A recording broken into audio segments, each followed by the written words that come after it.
কিরে কালকে মায়ে দেখতে গেলি তাই মায়ে পছন্দ হয়েছে? হ্যাঁ কাকি, একবার ফুলকপির মতো টুসটুসে। ও শোনা রে, তোর কথা শুনে মনে হচ্ছে তোর বাপ দাদারা বুঝি কোনোদিন বউ চোখে দেখিনি। আসসালামু আলাইকুম। তাই তুই নাকি ফুলকপি পছন্দ করিস না? না কাকি, খাই, ভালো করে রান্না করলে মজা হলি খাই। এখন তো খাবাই, বউ দেখতে ফুলকপির মতো, তা ফুলকপি খাবা না? তই আন্নারে ফুলকপি কেমন ঘাস ঘাস লাগতেছে তাই না? তাই একটা ফুলকপিরে কাইটে ধুইয়া সুন্দর করে পানি ঝরাবো। এই তো কাইটে কুটে সুন্দর করে রেডি করে নিলাম। তই এখানে দুইটা নলসের মতো, এটার নাম কি জানি না। আর কয়টা গোলমরিচ নিলাম, কয়টা জিরে নিলাম, কয়টা শুকনো মরিচ নিলাম, আর দুইটা সেটে এলাচ নিলাম। এনে আমি ফুলকপি গুলোর সুন্দর করে ধুয়ে তারপরে সুন্দর করে পানিটা ঝরাই নিবানি। ফুলকপির গায়ে যেন একটুও পানি থাকে না, একবার পানি ঝরাইয়ে শুকনো করে ফেলাইতে হবে। আগে কড়াইটারে গরম করে এইগুলো একটু ভাইজে পাটায় নিপিস করে বাটে নিবানি। তই তোমরা পারলে কিন্তু বিলিন্ডারেও বাটতে পারো, আমি শিল পাটায় বাটে নিস। বাটা হয়ে গেলে এই গুঁড়োটা কিন্তু আলাদা একটা বাটিতে করে একটু রাইখে দিবানি, আর কিছুটা ওর ভিতরে দিয়ে দিবানি। এই তো বাটা হয়ে গেছে।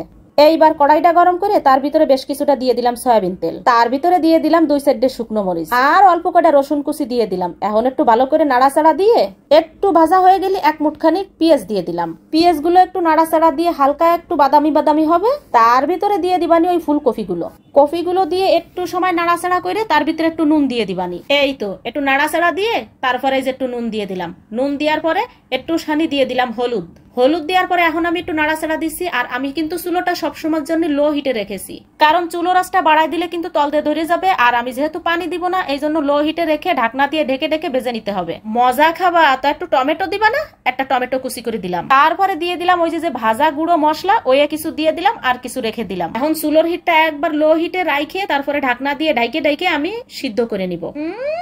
কি ঘিরান বেরোইছে, একবার পাকস্থলী পর্যন্ত চলে গেছে। হাফ সিদ্ধ হয়ে ফুলকপি যখন কুইমে আইছে তখন আমি ওই মশলার ভিতরে একটা ডিম দিয়ে একটু লবণ দিয়ে তারপরে গুলাই নিচ্ছি। এই দিয়ে আবার কিন্তু আমি ওই ফুলকপির ভিতরে এখন দিয়ে দেবো। এই দেখো ফুলকপিটা কত সুন্দর সিদ্ধ হয়ে গেছে। এইবার এই ফুলকপিটা যখন 80% সিদ্ধ হয়ে গেছে, এর ভিতরে এই যে ডিমটা দিয়ে দিলাম। ডিমটা দিয়ে কিছু সময় ভাজা ভাজা করে তারপরে আমি দিয়ে দেবো কটা ধনিয়ার পাতা। হয়ে গেছে আমার ফুলকপির বট ভাজি। এখন আমি এই ফুলকপির বট ভাজিটারে উঠোয়ে পরিবেশন করে নিলাম। দেখছো কি সিহারা হইছে, টস টস করতেছে সিহারা। কি যে একটা ঘিরান আর স্বাদ। ওফ, গরম ভাতের সাথে এরকম একটা ফুলকপির বট ভাজি হলি, ভাত হোক আর রুটি হোক, যার সাথেই খাও না কেন মনে হবে না যে গরুর বট দিয়ে ভাত খাচ্ছি। বুঝতেই পারবা না যে এটা ফুলকপি খাচ্ছি। যে মজা হইছে রে শোনা। ওহ, একটুখানি ভাজি হলি এক গামলা ভাত খেয়ে উঠা যাবে না। ঘিরান আর ঘিরান, গরম মশলার একটা মিষ্টি মিষ্টি ঘিরান। আর ফুলকপি তো সব তাপেই গলে গেছে। ভাতের সাথে মাখানোর পর কালার দেইছো ভাতের। এইরকম করে ফুলকপি বাইজে খাওয়ার পর কেউ কতেই পারবা না যে ফুলকপি খাচ্ছি। তবে মিথ্যে কথা কব না, এই ফুলকপি দিয়ে ভাত খাওয়ার পরে আশেপাশে কোনো তরকারি দিয়ে আর ভাত খাতে পারি না। মনে আছে খাতেই থাকি ফুলকপি ঘাস লাগতেছে, কোনো ব্যাপার না, এইরকম করে ভাইজে খাবা। তাই খাতি চলে গেলাম। ধন্যবাদ।